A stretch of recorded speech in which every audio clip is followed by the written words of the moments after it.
مشرق وسطیٰ میں جتنے اسلامی ممالک ہیں سب ایران کو اور اسرائیل کو ایران کو نہیں، امریکہ اور اسرائیل کو خبردار کر رہے ہیں کہ اس خطے میں جنگ کا کرنا پورے مشرق وسطیٰ کو تباہی کے دہانے پر لانے کے برابر ہے۔ اگر امریکہ اور اسرائیل نے حملہ کیا ایران پر تو ایران کے ساتھ بھی روس کھڑا ہے، چائنا کھڑا ہے، اور باقی کئی ممالک ہیں، میں ان کے نام نہیں لینا چاہتا، کیونکہ ایران اکیلا نہیں ہے۔ جب یہ لڑائی ہوگی تو میرا دعویٰ ہے کہ تمام مسلم ممالک بالخصوص پاکستان ایران کے ساتھ کھڑے ہوں گے۔ یہ آنے والا وقت بتائے گا۔ بہرحال میں آپ کو ایک بہت بڑے نقصان سے آگاہ کر رہا ہوں کہ آج یا کل آئندہ 48 گھنٹوں میں کچھ بڑا ہونے والا ہے۔ اس بڑے میں چونکا دینے والا میں ایک اور انکشاف کر دوں۔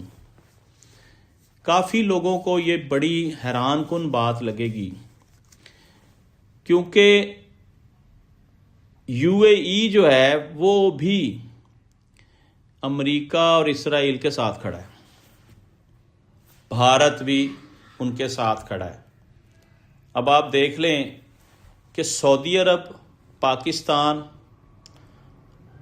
اور یہ ایک اتحاد جو تھا، یہ دونوں ممالک عجیب کشمکش میں پھنس گئے ہیں کہ ہم نے کدھر جانا ہے۔ واضح طور پر میں بتا دوں کہ اگر مسلم امہ اکٹھی آج نہ ہوئی تو پھر تمام مسلم ممالک اس لپیٹ میں آئیں گے۔ یہ جو عالمی جنگ ہونے جا رہی ہے، اس لپیٹ میں تمام ممالک آئیں گے، کیونکہ سب کی دیواریں ایک دوسرے کے ساتھ جڑی ہوئی ہیں، جس کو ہم کہتے ہیں بارڈر۔ لہذا خطرے سے خالی کوئی ملک بھی نہیں ہے۔ یہ جو طبل جنگ بجنے جا رہا ہے نا، یہ آپ سمجھ لیں کہ پورے خطے کو تباہ کر دے گا۔ یہ معاملہ جس جنگ کی طرف جا رہا ہے